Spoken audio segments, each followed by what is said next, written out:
everybody. It's BB Bask again, and I didn't realize that I didn't have a really good alopecia video up here. I think I used to and I deleted it. But, I mean, no one needs a video about what alopecia is. That's what Google's for, right? And I guess, I'm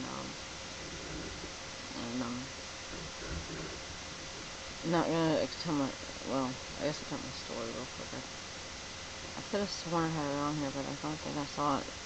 But here's the super fast version. In 94, in December, I was coming down with a cold, and went ahead and I took some medicine, and then I had this really weird reaction where I got really hot to the touch, and like I had a sunburn, and this is like New Year's Eve, and I had like a sunburn, and my skin was burning up.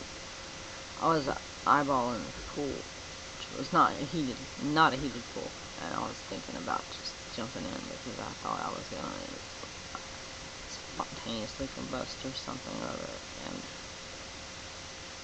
I didn't, thank goodness, but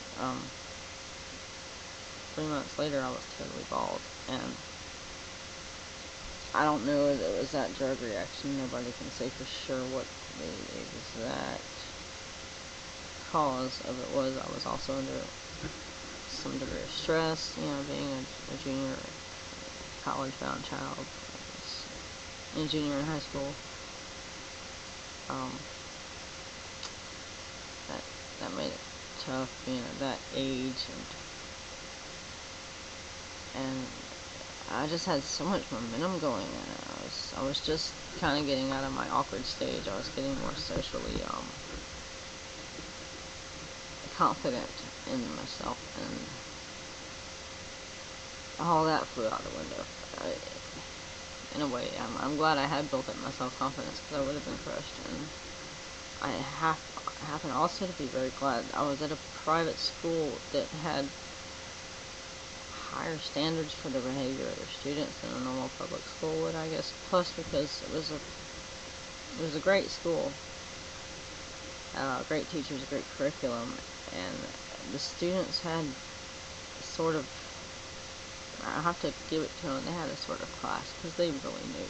I was really wearing the wigs, I wore the wigs till after I graduated. I just couldn't, I probably could have taken a couple months and just someone had laid out in front of me and said, hey, this is how you're going to be for the rest of your life. But the first 2 months there was some confusion. The dermatologist, I think, lied to me and said, oh, we'll get it to grow back, after he knew that it was alopecia universalis and that the chance of total regrowth, especially as late in my life as I was, I hear that, or I've read statistically, there's a higher chance of some regaining of hair if you're not age 13 yet. And I was 16, so I was like, that's a little bit outside of that parameter. So let me just totally lose track of what I was saying here. What happened with my alopecia? So March, my hair is gone. I'm wearing wigs to school. Wearing wigs everywhere at that time. I don't remember the date. I should have written down the date the first time that I went out wigless.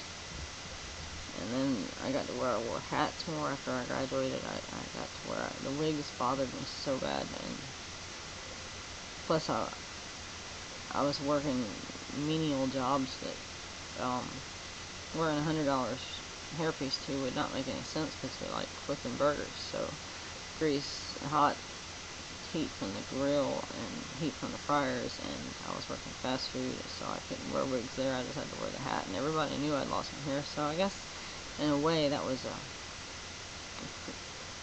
crucible for me, that I had to come out, you know, I had to come out with it, and had to be out in the open with it, because that's just what job I had. So I didn't go to college because I couldn't handle dorm life with knowing that there'd be other people in the room when I take my wig off at night.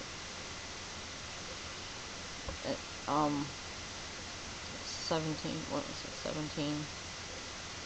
when it came down to the nitty gritty of going or not going to college, I was going to go up to Virginia Intermont and study equine science. I just couldn't face it. And to this day, of course I wish I had. Of course I have those regrets. But hopefully now the disease is more well known, and there's all these YouTube videos out there, and there's all these testimonials and stories, and people who are open about it, and people who aren't, as far as appearance-wise, they're not open about it, but they'll talk about it. And if someone asks you, is that a wig, they'll say, yes it is, and then you tell them all about the alopecia, and it's raising the awareness, and it's raising the number of people who can see somebody with no hair, no eyebrows, and no eyelashes, and not immediately think cancer patient, because they'll know there's another possibility out there besides chemotherapy. Not,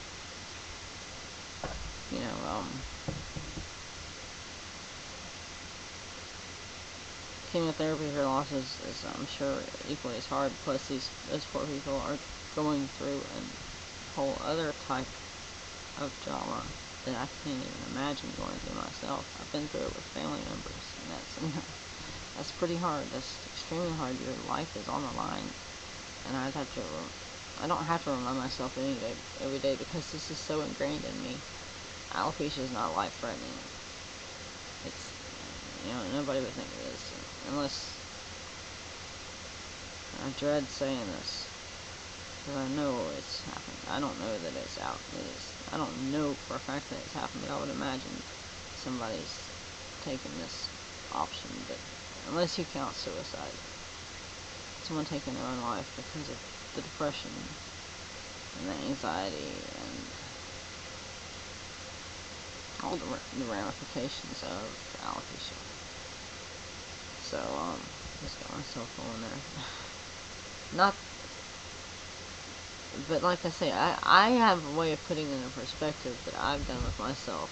And perspective is saying that, look here, I've got the ability to walk. I can see, I can hear, I can remember things. I can, there's so many diseases out there that are much more devastating than alopecia. I have some feeling that alopecia is devastating to the degree that you allow it to. Because I look at it like this, if you were to, say if you lost your hair to alopecia, this is the people I'm talking to now, I guess. And I want to be so gentle with you, and I don't want to push the wrong buttons or anything. I don't want to put anybody off. But just say, as far as your friends' reactions and the public's reactions, if you were to lose your arm in an accident, and you just have nothing, and there's just a thing, and there's no arm there, there's not even anything to attach a prosthetic arm to. You just go around armless. And these people that were born with no arms, they go around armless. They don't try to hide it, and people, first time they see them, they look, oh look, with no arm. And they don't use that.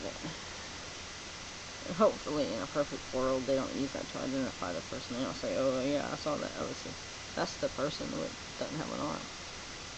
Like, I hope people don't identify me behind my back as that girl with no hair. There's probably some that do. Or that bald chick, which that's kind of a cute name. I think I like the name bald chick. Cute. As long as the word cute's thrown in there somewhere. Cute bald chick. Sexy bald chick or something like that. Because I don't make this look to make a statement. It's just that I can't stand wigs. I can't stand wigs. I can stand a wig for about 3.5 hours. 4 hours is really pushing it. I'm either turning into a not so nice person, because I'm getting very, very irritated with the wig. This wig is bugging the ever-living crap out of me.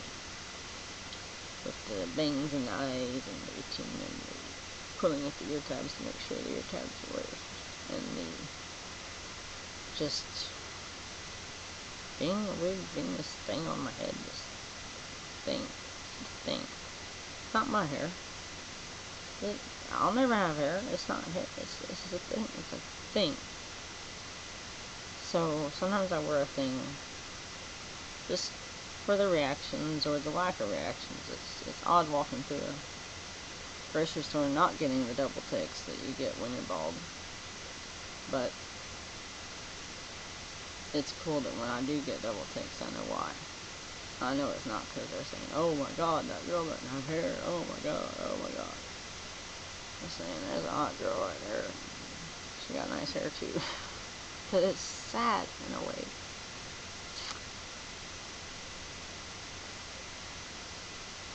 It's sad that guy wouldn't have given me that same double look. It would have been, check out that girl in the mirror. So, but one day it will be the guy that will check, will see me for better. That did not go as I planned. But another dilemma I've had with alopecia is first dates. Do you wear the wig? Do you not wear the wig? Do you wear the wig and do a reveal? Do you wear the wig and just verbally tell them, or do you not say a word and hope they don't realize it's a wig? Hope they don't decide to do this number through your hair, and it's really a lot of things can go wrong if you opt to not say anything about the wig. There's a problem with accidental discovery would be horrendous, and I've had that happen before. And I've also gone on first dates with no wig and just like this, and I think that makes them uncomfortable, so that's the hard dilemma. So I'm getting long on time here. I'm sorry I went too long on this. I boo-hooed on you a couple times, but there's an alopecia video for you. Make comments if you can make any sense out of anything I said. Please comment, please rate, and take care, y'all. BB Fast, signing off.